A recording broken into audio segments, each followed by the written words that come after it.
in Tinana. Yeah. Yeah. Okay.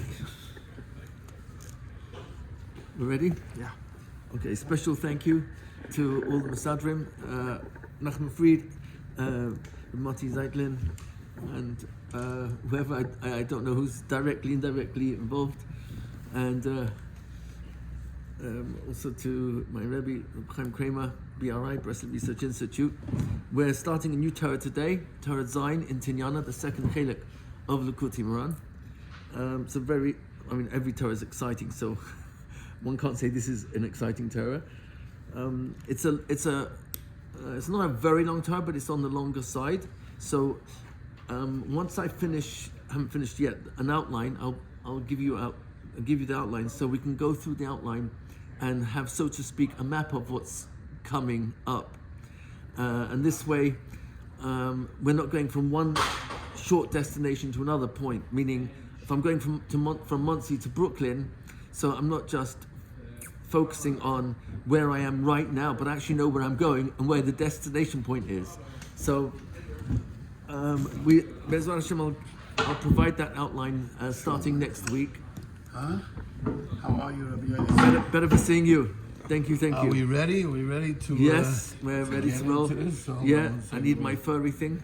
Your furry thing, yeah. My furry friend. Friend. Yeah, I missed him for a long time.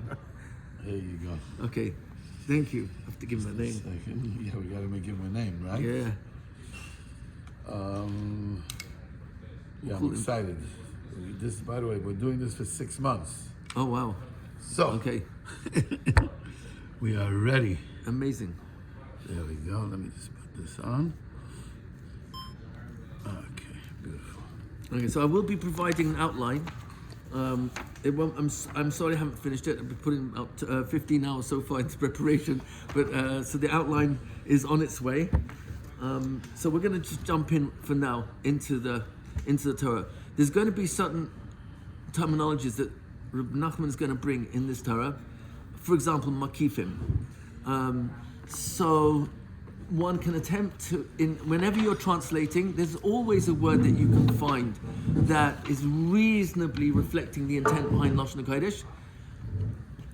But the biggest danger in translations is selecting a word that is popular without really investigating what's the shoresh in Lashon HaKodesh, what do Chazal, often the Lashon HaKodesh itself reveals itself. So Makifim we're going to look at very carefully because it's extremely pivotal to this Torah. Oras HaMakifim, lights of these Makifim, which we'll get to Be'ezrat Hashem, that the Tzaddik Emes, the Tzaddik and Hacham of the generation, is able to instill into the mind of the Talmidim. So what does it mean that a person has these makifim? So I will avoid sometimes the actual typical translations until we first identify what the shoresh is. And once we do that, then it will really open up worlds to us in terms of, I think, the intent behind what Rav Nachman is trying to deliver to us. So let's jump in anyway into Torah Zayin. So you've all got your own Likutim in front of you. Vayim Ketz Shnatayim Yomim. This is a pasuk taken from Bereshis, Perek Mem Aleph. This is in reference to the 2 years of the 2 extra years that Yosef was in jail beyond the first 10, and Para had a chalam, and he was disturbed by it. At the end of the Torah, as was typical in the times of the Baal Shem HaKadosh and his Talmidim, when they gave a Torah on Shabbos, they started off with some sort of connection to the Parsha. So that's where this connection initiates. But right at the end of the Torah, we're going to circle and bring it all together. So the Torah actually begins with this: Ki merachamam yinahagem. This is a pasuk in Yeshayahu, Perek Mem Tes, pasuk Yud, where the actual perek there is a fascinating perek. It's referring to the final geula. Happens to be Yeshayahu was of the greatest of the Nevi'im, he was zeicha to the most nevuah than anyone else, for the reason that he loved the Jewish people so much, and everything he did, especially Birkas HaTorah, was with such simcha. He loved learning Torah so much that he was zeicha to the most nevuahs. Of course, no one is as great as Moshe Rabbeinu, but Yeshayahu Navi in Perek Memtes is bemoaning the fact that he has a mission which partially will not be realized in his lifetime at all. And that mission is to get Klal Yisrael to do teshuvah, and he realizes it's a lost mission from the start. So he's bemoaning that at the beginning of the Perek, but as he was the one out of all the Nevi'im who gave the most nechama to Klal Yisrael throughout his nevuos, he comes up to, in Pasuk Yud, he's talking about the Gula La'atid, not the Gula of Nebuchadnezzar and Bavel, which some will say it's referring to that, but you look at the Mefarshim, you'll see he's referring really to the final Gula. And what's that final Gula going to look like? So in Mem Tes Pasuk Yud, which is what Rav Nachman is starting this Torah based upon. Let's look at the Pasuk. I just quote it to you outside. Inside. Pasuk Yud. Lo yiravu. At the time of the final Geula, there will not be starvation. Now you can take it on simple level, starvation of food, of bread, or you can take it at a more deeper level, and that would be, of course, starvation for Torah. Kiruv Elokim, to be close to HaKadosh Baruch Hu. Torah, Tefillah, to be far away from Hashem is the worst hunger of all. V'lo yitzma'u, they will not be thirsty. And we know that Maim is very frequently used as a mashal, an analogy for Torah. They will not be thirsty. Why? V'lo yakem shara v'shamesh, they will not be beaten, hit with the heat or the sun. Ki, and here's the words where Rav Nachman is taking from, Ki merachamam yinahagem. The one who is merciful, on Pshat level, is referring to HaKadosh Baruch himself, the Merachim of all Merachamim. Yinahagem will lead them. V'al mebuye mayim yinahalem. And he will lead them on the streams of waters, yinahalem. That's where he will lead them.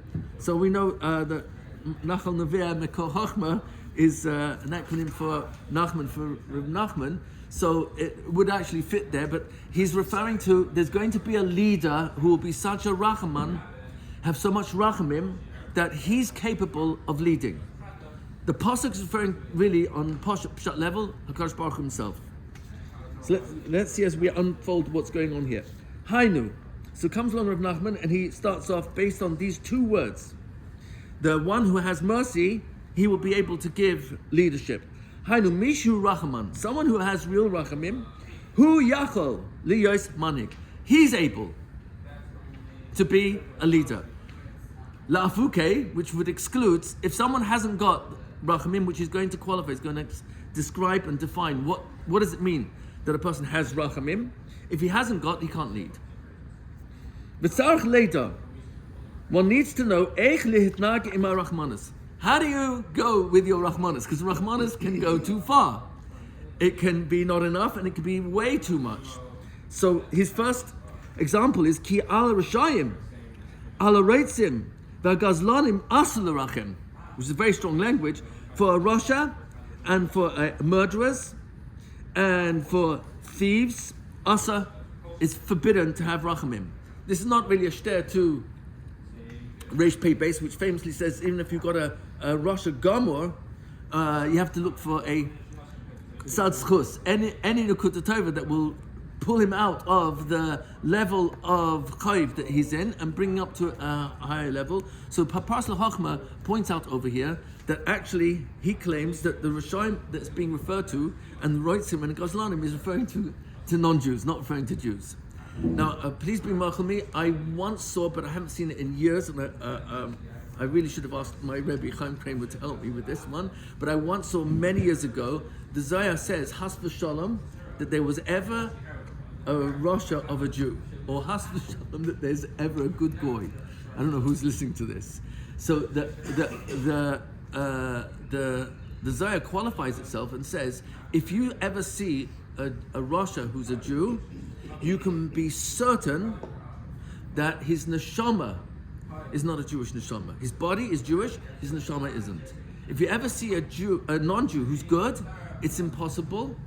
I'm not going into all the details of what happened at Har Sinai, that the injection from the Nachash was removed from us, and unfortunately it came back a little bit with the Chet HaEgel in our participation of that, because we actually didn't do it. We weren't involved in the Chet HaEgel. That was an Erev Rav, which fits over here. But if you meet a goy who's good, it's only possible because his body is a non-Jew. His parents are non-Jewish, or mother was non-Jewish, but his neshama is actually Jewish. So it's not really a place to go into this now, but when Eliyahu Navi comes and heralds the coming of Mashiach, it has to be Eliyahu Navi, because no non-Jew is allowed to live in Eretz Yisrael. And in Kibbutz Goliath, in the ingathering of the exiles, how are you going to know who's really Jewish and who's not? Only a Navi can tell you that. So Eliyahu Navi, for a number of different reasons, never died, and one of them is so that you've got this actual unbroken Masorah from Moshe Rabbeinu, Eliyahu Navi being Pinchas, if you're going with that. You have an unbroken Masorah of who Eliyahu Navi is in having a perfect transmission without any break on any shaila. That's why Teku, we're going to actually ask all our fakers to Eliyahu Navi. But one of the things he has to determine is who's actually a Jew and who's not a Jew. So I did hear in the name of Moshe Shapiro, Lama Shalom, from Rabbi Tatz, who heard it from him, Rabbi Akiva Tatz, that there's approximately 100 million Jews in the world today. Now we know in terms of an actual census, it's about maybe 13, 14 million. But there are so many Yidden who assimilated, especially in, believe it or not, in Italy and in Spain. That's why you might notice, I don't know if how much you've traveled or how many Italians you know or how many Spanish you know, but it's interesting that there are certain ingredients in their personality that match up, not perfectly, to Yidden. So I'm not going into that in any detail. Food. What? Food. Their relationship to food, their relationship to family, their relationship to comradeship is very, very different to much of the rest of the world. Family still is a huge Inyan by both the Spanish culture, so to speak, and also the Italians. So I'm not going into detail, but suffice to say, there's been so much assimilation. But every Jewish girl who Rahman Hassan married a non-Jew, her children are Jewish. If she has girls who married non-Jews, her children are Jewish, and so it comes out there's many, many more. So this would fit over here where we don't know who they are, but Eliyahu Navi will reveal who's Jewish, because no non-Jew is allowed to live in Eretz Yisrael. So when Mashiach comes, this will be clarified once and for all. So Parpas L'Chachma claims that this Rishayim is not referring to Yidden. That kind of helps clear up something. But in terms of Beis Din, if someone had to come to Beis Din, you can't apply Reish Pei Beis to a Beis Din. In Reish Pei Beis, where you have a mitzvah to be done chavschus on every single person, including a Rasha, Gamur, that is not a directive for Dayanim on Beis Din. Dayanim on Beis Din have to paskin based on information that is based on kosher witnesses. It cannot be even on the track record of someone who has got a track record of being a Rasha. That's an Issa D'Oraisa. They can't include his track record in their being done on him. So it's very important that the Lashon here is really Meduyak Asur L'Rachim. I'm not allowed to have Rachmanas on a Rasha, Ritzeach, and a Gazlan. Unlike, I don't want to get into any detail, but unlike what's happening today with much of the liberal agenda, is actually not only not bringing real criminals to proper justice, and with all sorts of ridiculous excuses, including, well, he was insane, which it makes no sense, because every single father of a Jewish child at bar mitzvah, we make a bracha, and most of the time not b'shem malchus, baruch shepatrani me'onesh hazeh. Now, if that kid later on can say, look, I'm damaged, and I'm scarred, and the reason why I've been doing these things is because my father, my mother, this and that. So then the whole bracha would be a bracha levatala. You can't say Shem Malchus because always got this excuse that I'm scarred for life. No, if you're an adult, you're a baldas, you're mukhiyv, and if someone does an avera, that has to be brought to justice.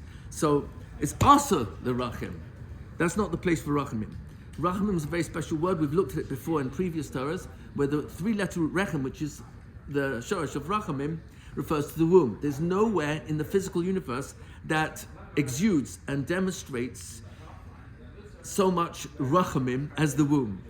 The child is benefiting inside the womb of its mother, and it has done nothing to receive all those valuable benefits. Insulation, warmth, protection, nutrition, it's all taking place. And we're going to see in a few moments what Rav Nachman is going to tell us. So it's the most rachmim-dika place that you can ever come to. Even the three letters, rechem, is made up of two words. Ruach are the first two letters, which refers to the environment. Sometimes you say, I like the ruach here. And cham, the last two letters, is warm. So the actual environment inside the rechem is perfect conditions for this child who starts off at the moment of conception as a mere brain and heart. That's what, if you took a zera under the microscope, at the moment of conception, it starts off as a microscopic heart and brain, and it's from that heart and brain the entire skeletal system is developed, and muscular system and nervous system. Every system within the body is created by this incredible divine intelligence contained in the brain, because it's powered by the neshama, and that's developed over a 9-month period. It's extraordinary. It's absolutely extraordinary what's going on inside that rechem. So that's a place of pure rachamim. V'chein mish eino yodea eich lisnagig im harachmanos. If someone doesn't know how to use his rachmanos, he's a rachman, but he doesn't know how to apply it. As ayuchal lerachim al tinoik shel arba yamim. He could have mercy, rachamim, on an infant who's only 4 days old. Parparsel Chachma offers that might be significant of the lowest spheres, but I'm not qualified to go into in any real detail, but he's trying to bring out that there is a significance to number 4 over there. So how could this person misuse his rachamim? Liten loy machol. He'll give a 4-day-old child actual food, hatzarich legadol, which actually is only appropriate for an adult, v'loy lekatan kazeh, not for an infant like this. Ki katan kazeh tzrichim lazoinoi rak al dei chalav davka. He's only meant to be taking from milk, and I'm going to qualify that. It's referring to milk of its mother. Cow's milk, it doesn't belong strictly. It's a brilliant scheme to make a lot of money, but cow's milk doesn't belong inside an infant. It's really mother's milk. Now we've got formulas. I'm not going into that in detail, but there are many infants who suffer terrible rashes, and if one doesn't go to a regular doctor, who I think I'm taking the chance of saying that amongst Breslov this might be okay to say, if one doesn't go to a regular doctor, but to people who actually still have yedias in recognizing that symptoms are symptomatic, and that by addressing symptoms, you're not solving the problem. You've got to go to the origin of the symptom. So when a child has horrible rashes over its body, and we're talking about an infant, someone who is a mumcha will understand, based on the type of rash, which foods the mother might be eating that's going into her milk, that's now the child is getting a reaction to. So this is something I'm personally actually familiar with. This is not a mystery or something that's unusual. So the chalav of a mother is extremely important, and as we know from Rabbeinu HaKadosh, Rabbi Yehuda Hanassi, and Antoninus, who was the Caesar of the Roman Empire in the time of Rabbeinu HaKadosh, he actually converted to Judaism later on, and the whole starting point of that was when these two children were switched. I'm not going into details now, but you probably are familiar of how when Rabbeinu HaKadosh father went to Rome to remove a gzera against us, and I'm not going into the story now, but it ended up that the mother of Rabbeinu Kodesh gave milk to Antoninus.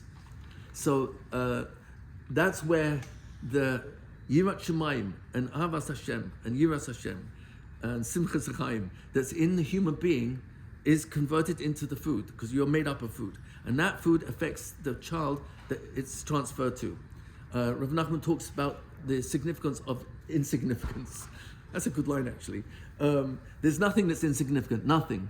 Even in Ois Meriva, in Sefer Midas, he brings there, I think it's Chaf Aleph, in Chelik Aleph, he says that when you get an itch or a scratch, you're scratching yourself, or an itch, either from a bite or some other, it's not insignificant. In Shemayim, there's a kitrug against that person, and they're supposed to get a physical harm. But the Rahmanos, the Chesed of HaKadosh Baruch Hu, is that this itch, and now the scratch from it, is a substitute for the otherwise much more serious physical harm. There's nothing that's insignificant, nothing. And because of that, one needs to know that the correct food for a child is chalav ha'em.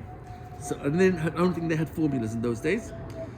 So, as yuchal lerachim al tinok shel arba yamim, liten loy machal hatzarich legadol v'loy lekatan kazeh, ki katan kazeh shrichim lazonei rak al yedei chalav dafka, only with milk specifically. Al kain tzarich leda eich lehisnaig. A person needs to know how to behave in rachmanos, with their rachmanos. Shelakatan kazeh shrichim lerachim al liten loy chalav dafka. He has to have only the milk of its mother. He's not saying its mother, but that's what I'm adding on. Ulegadol, but an adult, machal hatzarich loy, the food that's appropriate for an adult. V'chein al kol echad ve'echad shrichim lerachim. Every person has to get the level dosage of Rahmanas that's needed for that person.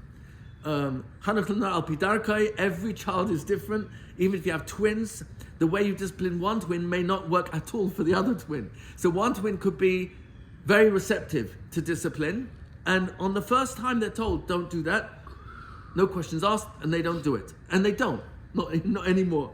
Another kid, who's the twin, will keep pushing the red line and be very adverse to parents' discipline, and they're both from the same womb and only minutes apart. And Hanach Lenar Alpi Darkai means exactly that. Every single child has their specific journey and their destination, and the luggage they're going to take with them is not the same luggage that's needed for another kid. The way they have to be mechunach, raised and trained. I don't like using the word educated because it's a Latin term that actually doesn't mean what the word chinuch means. Chinuch comes from a two-letter root, chen, which means to connect. That's what bechina is. Bechina is a chen, it's a connection. So every single person needs to receive Rahmanas in a different way, and it can't be one size fits all, or one size fits a lot of people. And that's why we're going to get to, in a few moments, Moshe Rabbeinu. He was able to identify the needs of every single individual. And that's why when he saw that he was not going to be able to get his children, any of his sons, to be the next manhig after him, which was his initial expectation, he begged HaKadosh Baruch Hu, then you've got to choose someone who's got the ability to understand the mindset of every single person. Kol ruach, of every single mind. Ruach means mind, spirit, or can also mean thought, to understand the mindset of each person. And that's why eventually Yeshua was chosen. But the key point in Ois Aleph of this paragraph is that a real manhig has to know how to use his Rahmanas. And it's an individually tailored Rahmanas, it's not generic. Okay, any questions on Ois Aleph? I'm going to jump into Ois Base. Any questions? V'Rachman Kazeh Hu Rak Moshe Rabbeinu. Who are we referring to when we say this Rachman? This person who is able to have Rachmanas. And if we're going to go with the word Rechem as the place where the child is nurtured, we're talking about a place which provides everything that embryo requires in order to grow till it reaches its first level of independence, which is the cutting of the umbilical cord, and it becomes its own entity, but is still totally dependent on its mother and to some extent its father for its continued growth until it becomes its next level of independence. There's lots of levels of independence, which we're going to see fits into the whole concept of makifim, which Rav Nachman is going to talk about. The job of a tzaddik hacham ador is to instill in a person's mind another level of insight that will enable a person to grow and grow and grow. So a child, for example, I'm just making it very simple. A child, their first, if you want to call it, level of independence is the cutting of the umbilical cord. The next level, you might argue, is once they're weaned from their mother, and now they're able to slowly take actual solids. Another level, I'm not telling you this in chronological order because the child's growing simultaneously on all levels, physically and emotionally and mentally and spiritually. That means to say that the child is, as it grows in its first months, it's actually becoming aware of its own body. And as it does, eventually, as the muscles of the child stretch and flex, the child actually ends up moving its body along the ground, eventually crawling, and eventually standing up against a surface, a chair, and all these are different levels of independence. The moment the child moves 1 foot forward, and it will fall and start again, fall and start again, fall, and it will keep doing this until it's walking without falling. And walking is a whole new level of independence. We're going to see it in the language of Rav Nachman very soon when he talks about being ma'amid talmidim, the importance of standing up students. It doesn't say make students. He's using the language of Chazal because Chazal only spoke emes. Emes means there's no sheker. There's no dilution. Emes means it's 100%. This is what Hashem told Moshe Rabbeinu, who told it to Yeshua, to the Zkanim, the Nevi'im, Anshe Knesset Gedola, etc. So to be ma'amid talmidim is the exact correct lashon, because the goal of growing the person you're learning with or teaching or raising this child is not only to actually inject your mind into their mind. That's true. But it's also to give them the ability to be ma'amid by themselves. And that's why the Lashon, first Mishnah in Pirkei Avos, which I think is very telling, you've got 3 directives from the Anshe Knesset Gedola, who for the first time are putting in writing in Pirkei Avos. It's the most exceptional of all the Masechtas because it's not loyal to one particular mitzvah. All the other Masechtas are loyal to specific mitzvahs of Tariyag. Rav Bartanur says this in the first Mishnah in Pirkei Avos, that Avos is exceptional because it's all over the place. Ben Adam Lechavero, Ben Adam La'atzmai, Ben Adam La'makom. So when it's talking about the Masorah, it's giving you the essence of the Masorah for the first time in writing. And the second item there, after telling us to be having mutunim medim, which we're going to see it in this Torah as well, not today, but we're going to get to there. Having mutunim medim, be deliberate, careful, and thinking when you make a judgment. Everyone's making a judgment, even though the Mishnah seems to be talking only to Dayanim. Ve'emidu talmidim harbe, and stand up many students. That's one taich. But actually, if it really meant talmidim harbe, it should actually write, typically, harbe talmidim. The harbe is arguably not going on the number of students you should stand up. It's going on how many times you should stand up your students. Help them pick them up again and again and again. And that's what we're going to get to, Be'ezrat Hashem. I think it's the core of this Torah, is that we need a Hacham and a Rahman, a Rebbe. Those are the languages, a Tzaddik, those are the languages that Rav Nachman uses in this Torah, that will be able to reach the highest people of the highest madrigas and show them that there's a lot more to go. And therefore, compared to how much more there is, they haven't even begun the journey. That's not to be miyash them, not to put them down, not to put them in their place. No, on the contrary, in order to not let them ever think that, okay, I've got kavanah, I finished Shas, I remember Shas, I remember Shulchan Aruch, I can paskin anywhere. Now what? No, it's not. Never be satisfied with one's place. That was Rav Nachman's personality. Don't take any pressure from this. It's just it's a mahalach. He talked many times about not going too fast either. But if you take the grammar seriously, it's actually not. It can go both ways. It can be talking about the number of students, but it can also more correctly be referring to how many times you stand that student up. So this tzaddik, which we're going to come across very soon, is someone who can reach the highest people and show them they haven't started their career in being close to Hashem, because Hashem's infinite. And then reach all the way down, the same one Hacham, same Gadol Hador, same tzaddik, is able to reach the lowest of Jews and show them that they are extremely close to Hashem, Hashem's close to them, and therefore they should never despair. So that I think is one, possibly the core of the whole Torah.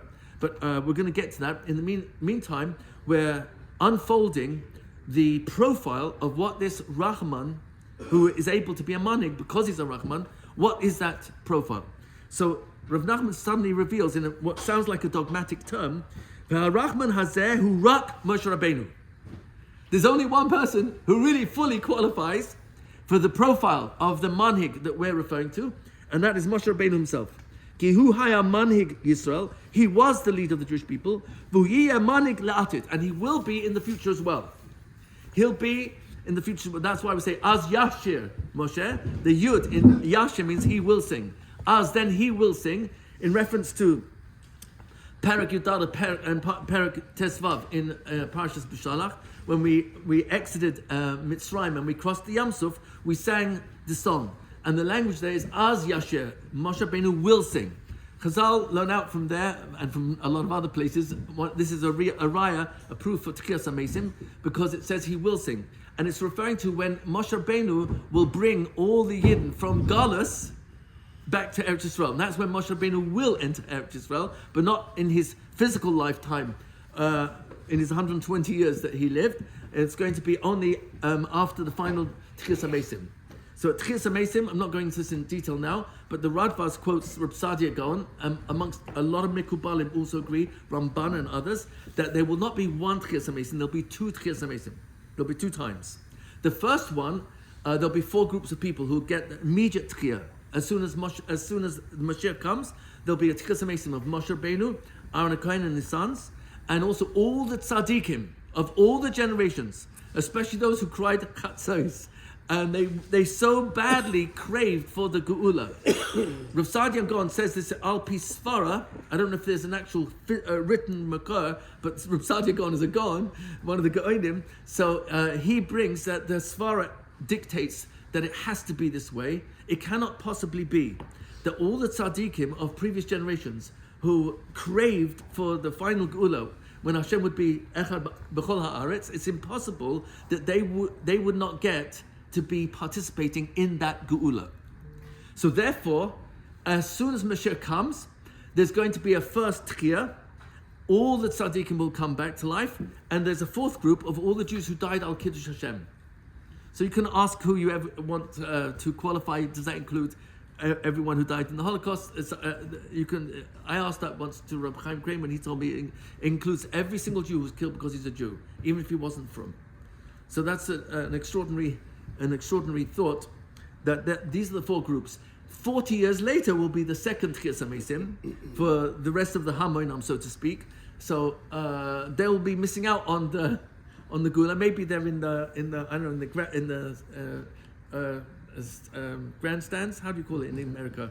In England, bleachers. The bleachers. Thank you. Bleachers. I'm only here 38 years, so it's taking me a while to get used to all the lingo. So that's going to be the second Tchiyah. It's good to try and get into the first category, if one can. So Moshe Rabbeinu is going to be the manik in the future as well.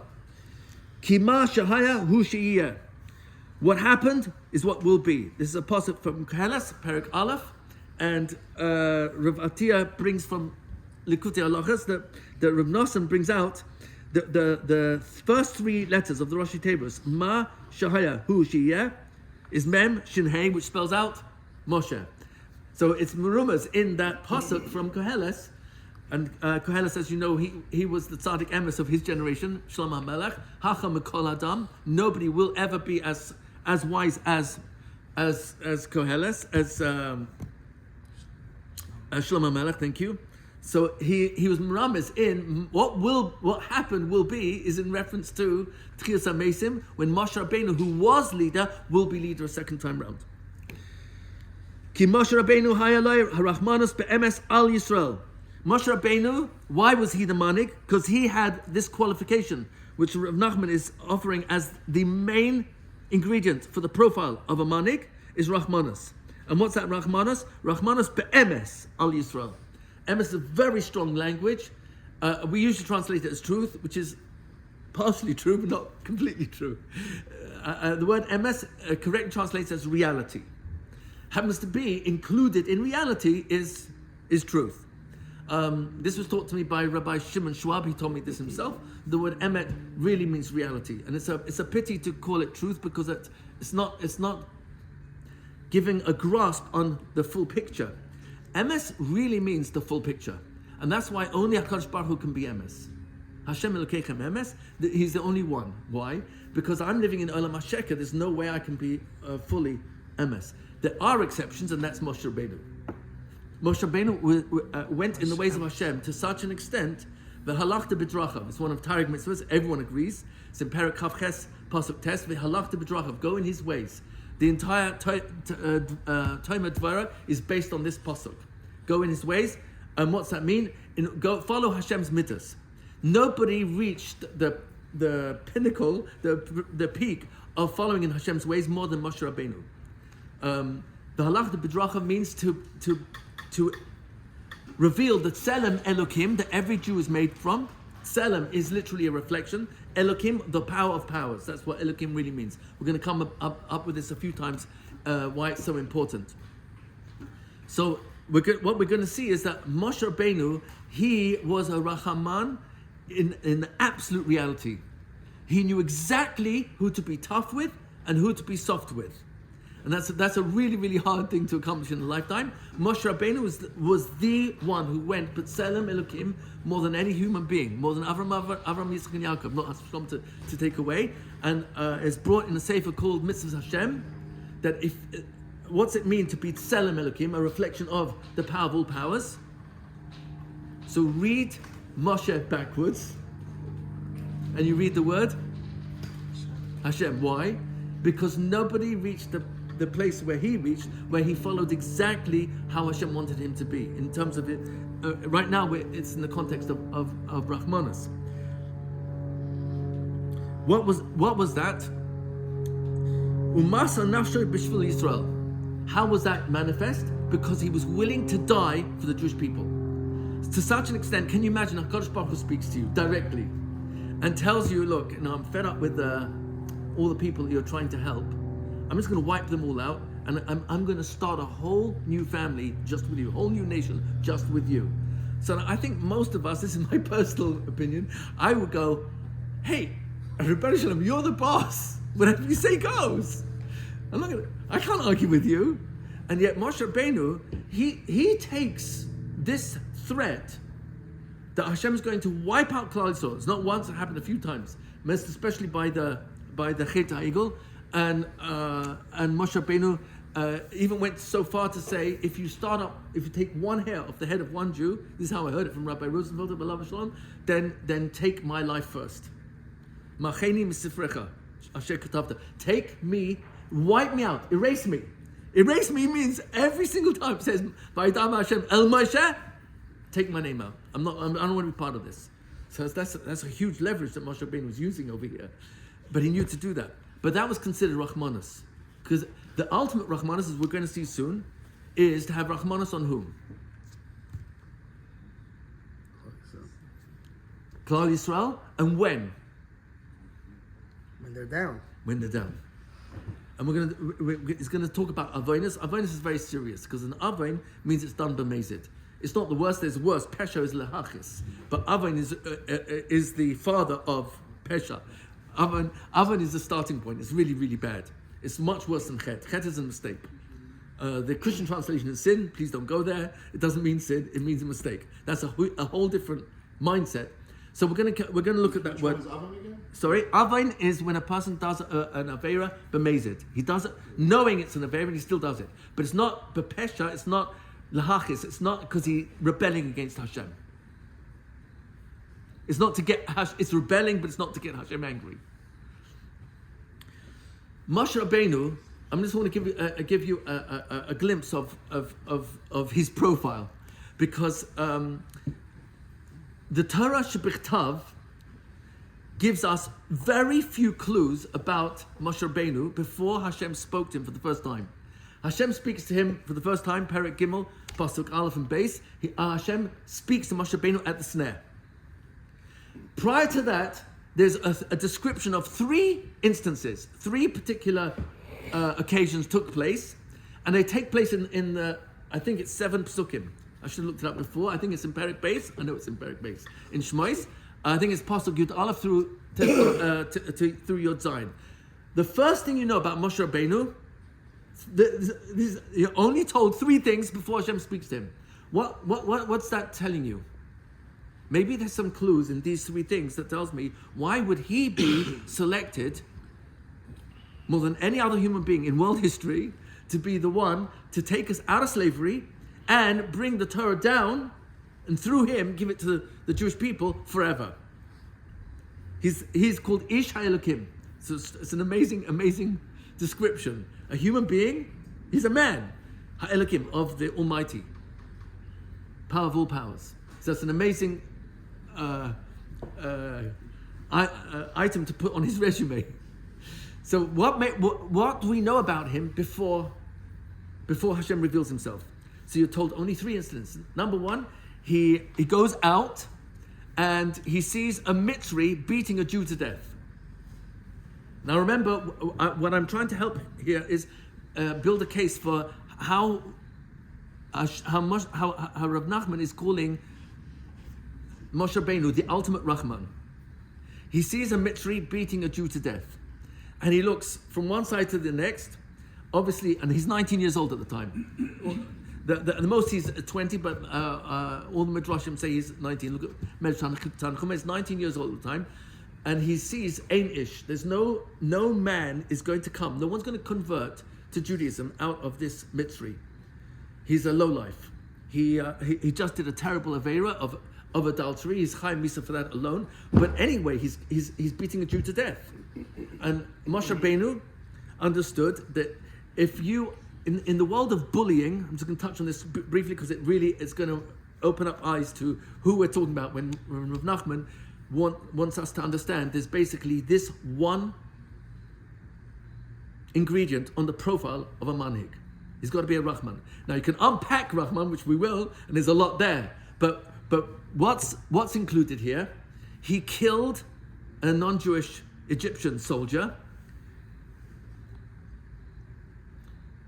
There are 3 people in the bully formula. There's the bully, there's the victim of the bullying. Liberals today don't like calling them victims, they call them targets. And the third person, of course, is the bystander. In the world of bystanders, there are actually 3 types of bystanders. You've got bystander number 1, who agrees with the bully. Bystander number 2 does not agree with the bully, but is too afraid to stand up to the bully, so he keeps quiet. He doesn't want to be the next target. The vast majority of bystanders are category number 2. Category number 3 is the bystander who's so outraged by the injustice of what he sees, he takes action and does something about it. A bully is someone who maintains an unbalance of power. That's what a bully is. Constant unbalance of power. So if the person tries to get away from this power, the bully comes back on top of him, won't let go of him. There's more to say on that, but I'm just giving you that as a simple, generic, objective definition. Moshe Rabbeinu is whom in this action that he took of killing the Mitzri? Bystander number 3. The next day, you're talking about within a 24-hour period, the Pasuk reveals that Moshe Rabbeinu comes out He's still trying to help Klal Yisrael. I'm not going into Midrashim, which is fascinating Midrashim about how he helped Klal Yisrael and get off Shabbos. It was just brilliant negotiator with Parai. But he goes out to see what else can he do for the Jewish people, and he sees one Jew picking his hand up to hit another Jew. One of them is Aviram, the other one is Dasan. Dasan and Aviram, they're actually brothers, but they're also brothers-in-law. And in this particular case, the wife of, if I'm not getting it wrong, of Dasan was the one who was abused by the Mitzri, who Moshe Rabbeinu killed yesterday and hid in the sand. And Aviram is the brother of that woman, and he doesn't want Dasan to divorce his wife. So they're getting into a siksuk, into a conflict, and one lifts his hand up to hit the other. The Torah says Russia. The next words came out of Moshe Rabbeinu's mouth. He didn't call him a Russia. Moshe Rabbeinu didn't call Dasan or Aviram a Russia. The words next were Lama takerecha. Why are you hitting your brother? And what happened next? Oh, so first of all, he sees two Jews getting into conflict. So what does he do? Is he bystander number one? He agrees with either of them? No. Bystander number two is too afraid to get involved? I see nothing. And walks away, turns around. No. Bystander number three. Yep. So here you see a second instance, and it's within a 24-hour period, is bystander number three.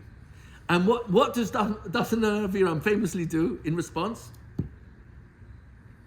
They turn on him. They turn on him. Who are you? Who made you judge over us? And then what do they do next?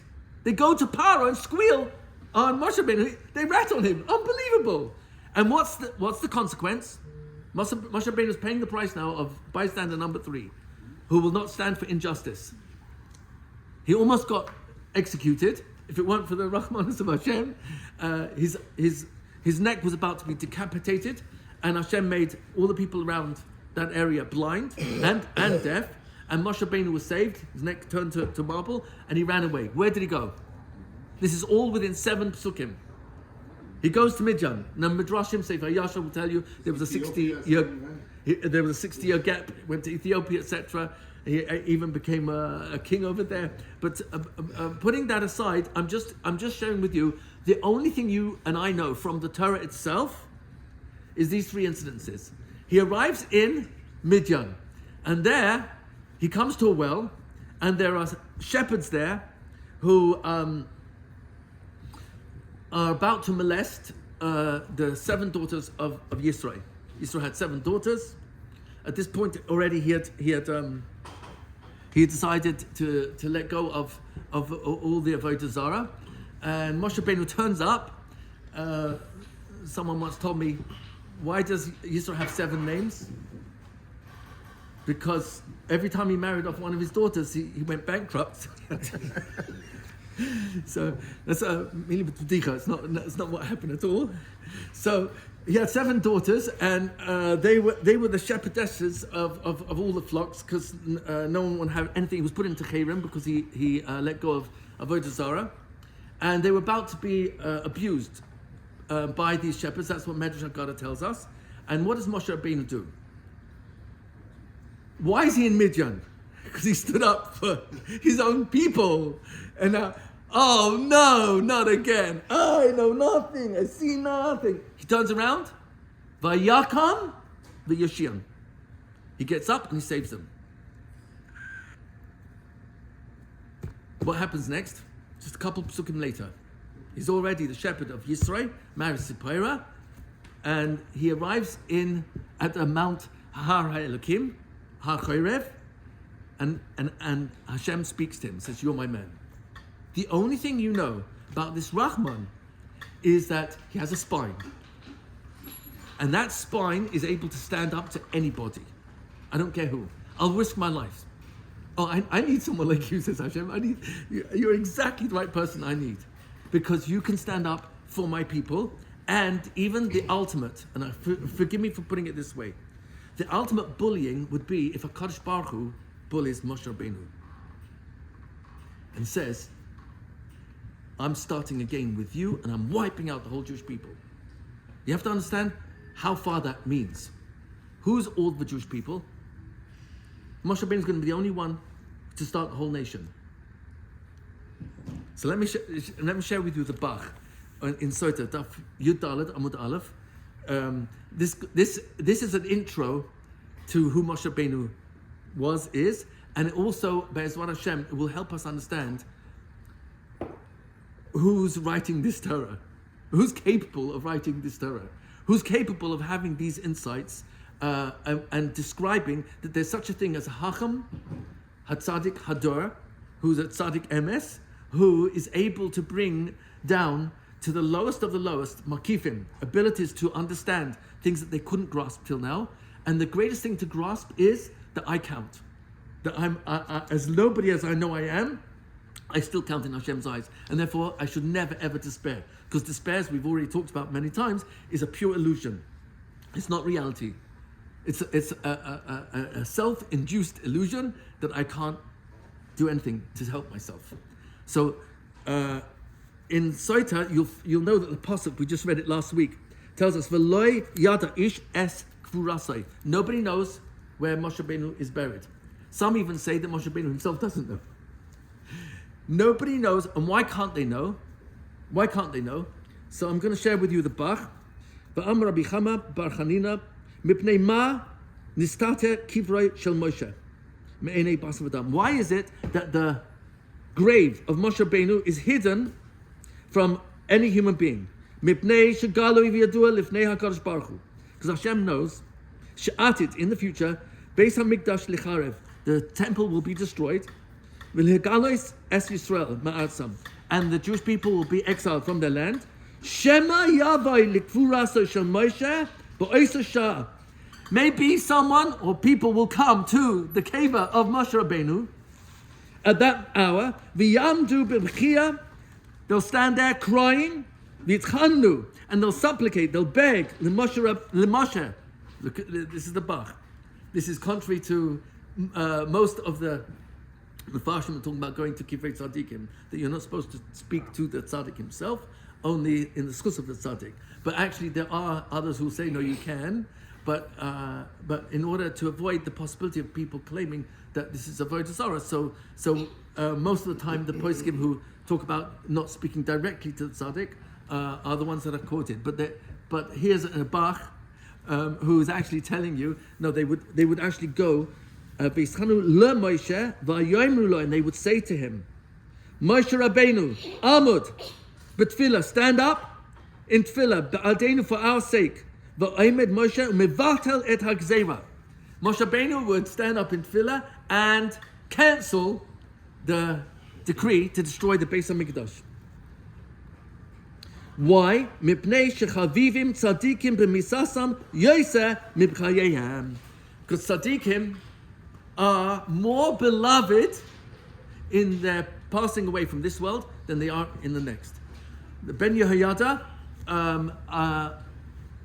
tells us, that's the Ben Ish Chai, that the reason why no one is allowed to know where he's buried is similar to what the Bach is saying, because if the lowest Jew, a Rasha, were to turn up at Moshe Rabbeinu's kever and ask for the Geula to bring Mashiach, HaKadosh Baruch Hu would be forced to bring him. Why? Because when Moshe Rabbeinu, he knew tefillah works. Period. There's no such thing as a wasted tefillah. That's a Gemara in Brachos Chaf Aleph. Ulevai shispal Adam kolayim kulay. Amar Rabbi Yochanan. If only we would daven all day long. In the Yerushalmi, in Perek Aleph, I think it's Halacha Hey, or it might be Dalet, sorry, where the same Rabbi Yochanan is quoted. There's a few extra words. She'ein shum tefillah ne'abedet klal, because there's no such thing as a wasted tefillah. If you don't see it answered in your lifetime, it might be held in escrow for your children or grandchildren. But there's no such thing as a wasted tefillah. That was the whole Tneinah against Noach, because he didn't daven to save the generation. And when he came out of the teva, the famous Tikkunei Zohar tells us he fell on the floor, uncontrollable tears, and he actually said, Rebbeinu Shloim, why didn't you have Rahmanus on your creation? And Hashem, instead of empathizing with the tzaddik that he called tzaddik, the first person in world history who called a tzaddik was Noach, ish tzaddik haya. So Hashem said, Roya shoita. This is very fitting for what we're learning here. You foolish shepherd. A shepherd is supposed to care 120 years, you did what I told you to do. You're tzaddik. Chassid, no. You did what you were told, but you didn't go beyond. You built the teva, and when people asked you why, which was the purpose of me having you build a teva for 220 years, you told them because if you don't do tshuva, Hashem's going to bring a mabul, and everyone's going to perish. You did what you were told, but you didn't go beyond that. You didn't daven for the generation. Holocaust survivors, many of them suffered terribly after the war, more from the guilt of survival than anything else. Especially those who lost the whole dynasty of the entire family, brothers, sisters, cousins, parents, everyone. And they come out of the Holocaust and they feel guilty for being alive because why me? My brothers, sisters, I had a cousin who were way more righteous, and why was I chosen to survive and not them? And they suffered with this guilt. So imagine Noach, the sole survivor of the entire Holocaust of the Mabul. How would that affect his self-esteem? So Noach was an ish tzaddik. He had a good self-esteem. So he answered back to Kodesh Baruch Hu. He said, I thought of davening to save them, but it occurred to me, it appeared to me that the generation was so wicked, they wouldn't have deserved your Rahmanas. So what was Hashem's answer? You're right. I would not have accepted your tefillahs because they didn't deserve it. But your tefillahs would have been held in escrow. And you should have davened because you were the tzaddik of the generation. That's the tzaddik emes. The tzaddik emes wants everybody to come close to Hashem. Even if Hashem says, I'm done with these people, he'll still argue and beg. That's really why you see, when we're going to look at it, Bezrat Hashem, not today, when you go through the Torah and pretend it's Hashem's autobiography, which it is, and you look for turning points. I'm calling it turning points. There are moments, literally moments, in the text that suddenly Hashem switches focus completely. And it starts off with Bereshis bara Elokim es hashamayim v'es haaretz. The first turning point has already happened in the first pasuk, because the magnitude of the universe is so vast, over 1 trillion galaxies. It's so vast, and yet Hashem ignores all of that before the end of the first pasuk. For the next 30 psukim, Hashem switched focus from Hashemayim and is only focused on planet Earth. And that goes on for a mere 30 psukim. After 31 psukim, Hashem's done with planet Earth, with all its beautiful canyons and mountains and landforms and oceans and rivers, plant life, animal life, fowl, all the birds and the insects. And the sixth day he creates man, and Hashem is obsessed in his focus on Adam, mankind. And this goes on for 5 prokim. And all of a sudden, the first person ever in history to be called Ish Tzaddik is Noach. He's the only one. Him with his wife and 3 sons, but he's the only one who's called Ish Tzaddik. And Hashem says, I'm going to wipe out all mankind, but he deserves to stay. Because he's the Tzaddik so far who qualifies that the whole world is worth continuing because of him. But I'm going to continue after I wipe out everyone else. So you start to see a pattern. Adam ate from the tree. He's not the tzaddik Hashem's looking for. Noach didn't daven, so Hashem said, I'm sorry. You almost qualified, but you didn't pray. The next person to hit the map of the Torah, so to speak, who steals Hashem's focus completely. Hashem becomes obsessed. Forgive me for using that term. It's important to understand because Hashem's focus switches from the entire universe to planet Earth to mankind. Mankind to who's going to be my tzaddik? Wasn't Adam, wasn't Noach. And then right at the end of Perek Yud Aleph, going into Perek Yud Beis, Avram Avinu enters the story, and from this moment onwards, there is no other focus except Avram, Yitzchak, Yaakov, Sarah, Rivka, Rachel, Leah, Yaakov Avinu, and Shiftei Kah. And the next turning point is Har Sinai. And that's when the whole of mankind is completely, forgive me for saying it this way, rejected, because they rejected Hashem's offer to be partners in the Torah, and the Jewish people, the only ones, Na'aseh v'Nishma. And from this moment onwards, there's no focus of anything else. If Hashem mentions landforms or stars, it's only in the focus of the Avos, Imahos, and Bnei Yisrael. If there's any mention of Plishtim and Mitzrim, any nation, it's only in the focus of the context of Klal Yisrael. So you start to see from this moment on till the end of Tanakh, Hashem is only interested in one nation being his Ar L'Goyim, the light to the nations, to bring the Torah to the world. So this fits in exactly what the Ben Yehoyada is saying, that if the lowest Jew came and Moshe Rabbeinu, who knew the power of tefillah, he wouldn't stop. By Chanan, he's davened 100 times, 200 times, 300, 400 times, 500, 515 times. If he said one more word of tefillah, what would have happened? One word. Al toisef daber elai b'davar zeh. Don't you dare say one more word, because if you do, you know, because you're in Shemaim, you know the MS. Tefillah works. I will have to let you in, because tefillah works. But if I let you in, then you will build a Beis HaMikdash, and because you are the tzaddik MS, and your kavanas will be pure, 100% pure, there's no way that Beis HaMikdash will be destroyed. That's why the Mishkan was never destroyed. The Mishkan that Moshe Rabbeinu built was never destroyed. It's hidden beneath the Harabai somewhere. We don't know exactly where. It was once found by an Arab kid, and Jews identified the place and sent a letter to the Chofetz Chaim, who said, should cover it up and don't let anybody, don't tell anybody where it is. It's not meant to be revealed till Mashiach comes. But the Mishkan was never destroyed because it was built by a tzaddik emes whose kavanas were 100% pure. So the Beis HaMikdash will not be able to be destroyed. So if the Jews sin, I'll have to destroy them. I leave it to you to decide. Who do you want me to destroy? The Beis HaMikdash or the Jews? So Moshe Rabbeinu said, okay, I want that to enter Eretz Yisrael. So the point is that Ben Yehoyada says a similar idea as the Bach, that it could be the lowest Jew would ask, please, Moshe Rabbeinu, daven for Klal Yisrael to come out of Galus. The tzaddik emes had one more tefillah, and Hashem would have been forced to. Do you follow? It's an amazing concept. So this helps us understand this. I'll just finish this Bach because it's quite extraordinary. I'm going to have to end here. Shekein ata moitze b'shash hayu Yisrael b'midbar. When the Jewish people were in the Midbar, you will find v'sarchan b'maasehem v'asu ha'egel. We really messed up our deeds. We made adultery under the chuppah. That's the way the Gemara describes the chet ha'egel, the golden calf. It was like adultery under the chuppah. That's the Gemara in Shabbos, Sadik Beis, I think it is. Katzav HaKadosh Baruch Hu al Yisrael. Hashem got angry with the Jewish people, enraged. Ve'ama, and he said, LeMoshe, haref mimeni, leave me alone. So Moshe Rabbeinu was like, it doesn't make sense.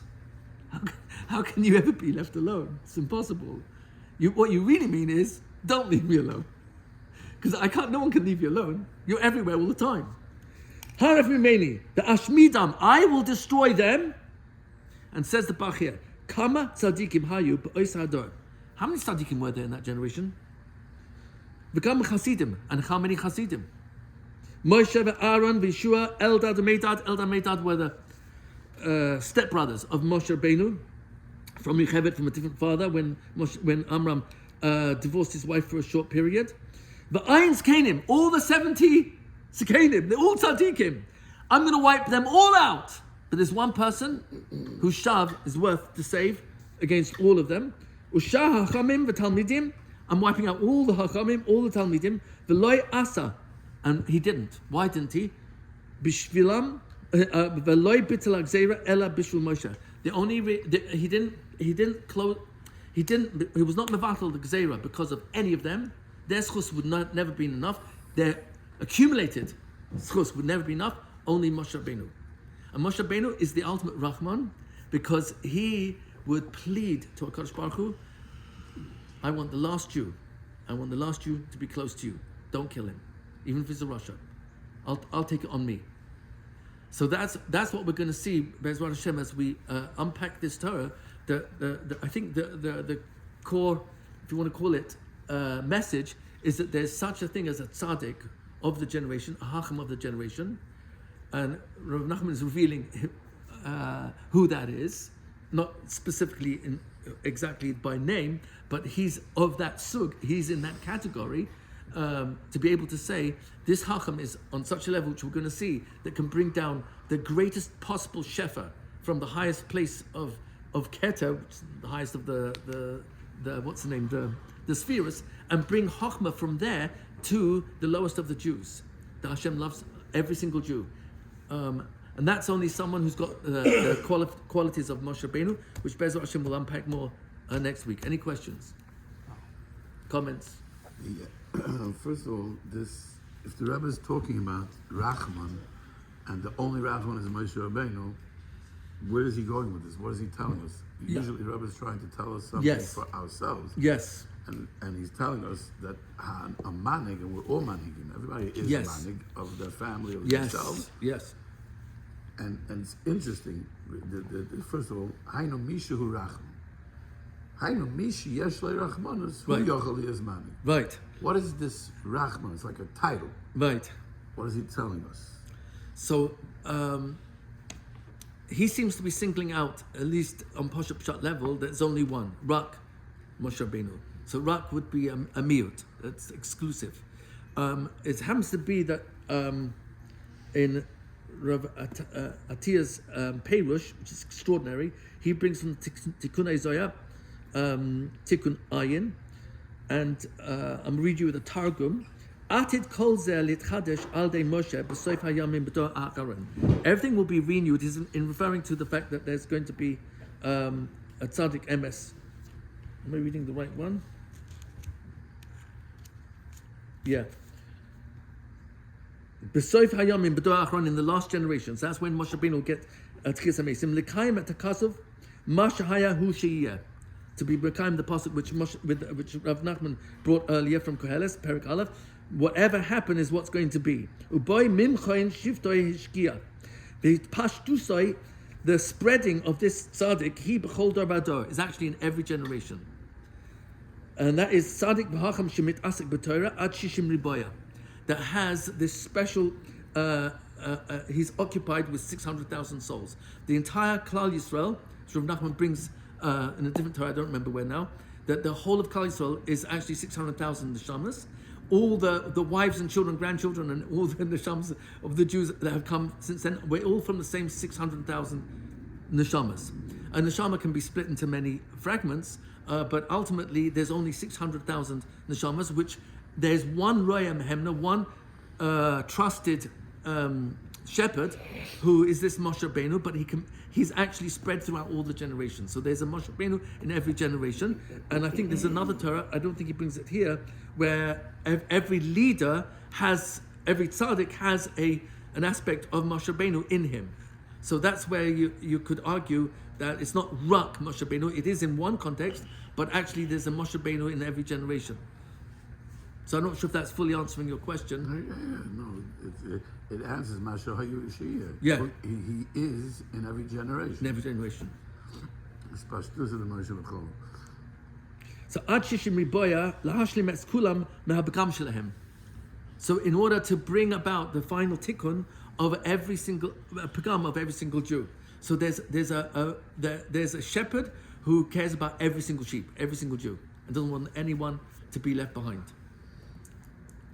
Yeah, also, you see that the Rebbe is trying to tell us something here. He's telling us that whoever's a Rachman could be a Manig, and you need to know how to go with Rachmanas. Yeah. And then he's telling you Rachman because there's Moshe Rabbeinu. Yes. If he would just be talking about Moshe Rabbeinu, then he would start the Torah with Sif Beis, not Sif Aleph.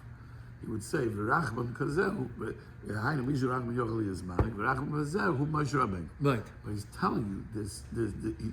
He's breaking it down that Rachmanis is not what you think Rachmanis is. Rachmanis has boundaries. Rachmanis, there's a place of Asal Racham, and even the place of Mutal Racham. Yes. You have to know how to be Rachmanis.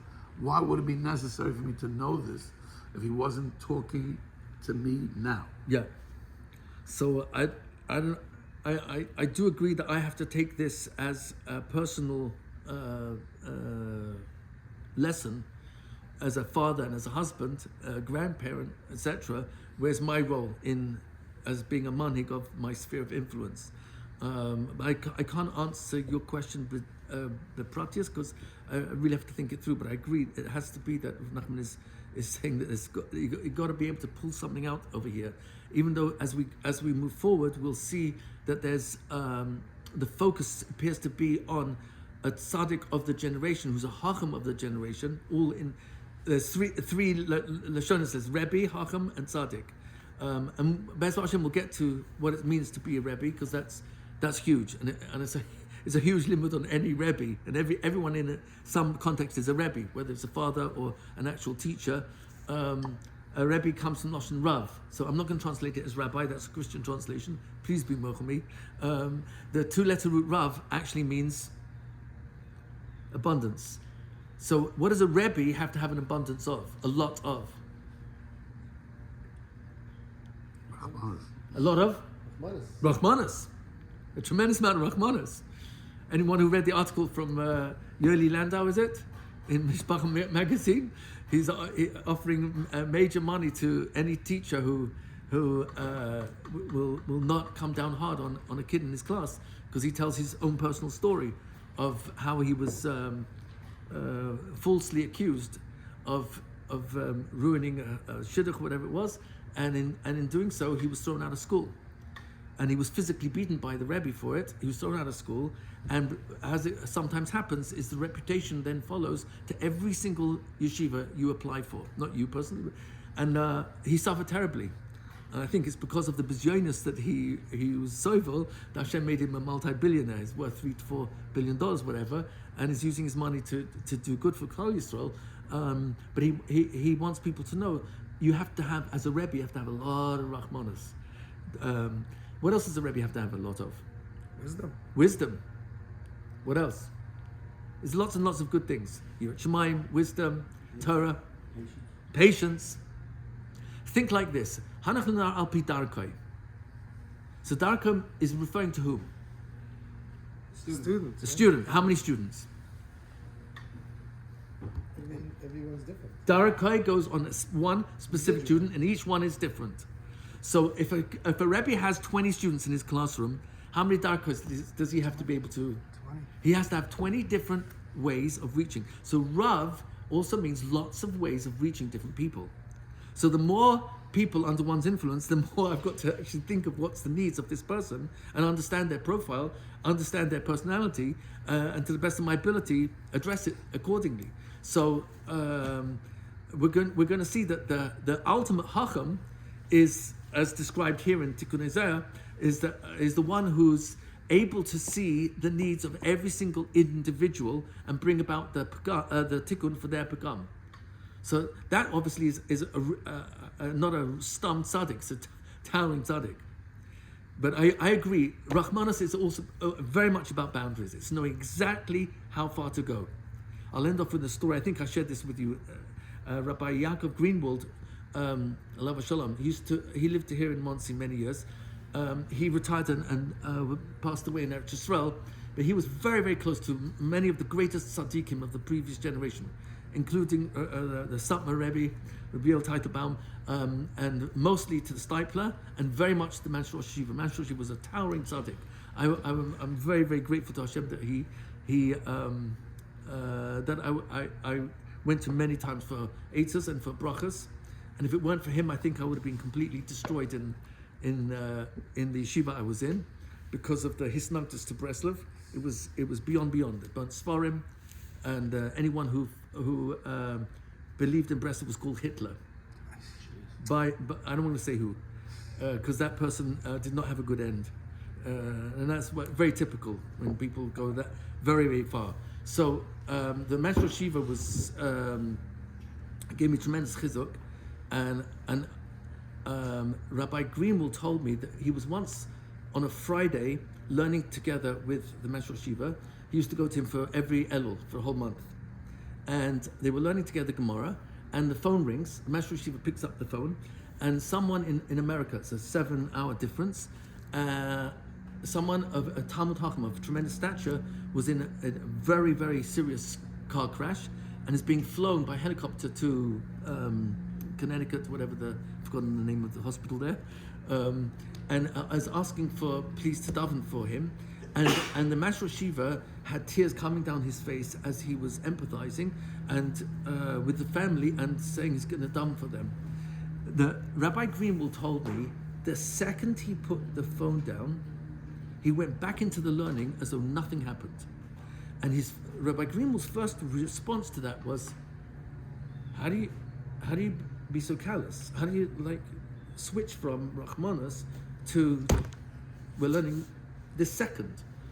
And he understood that when a person's in control of their midas, they understand that right now is not the time to say, you know what, it's so hard for me to hear this news, I can't learn now. No.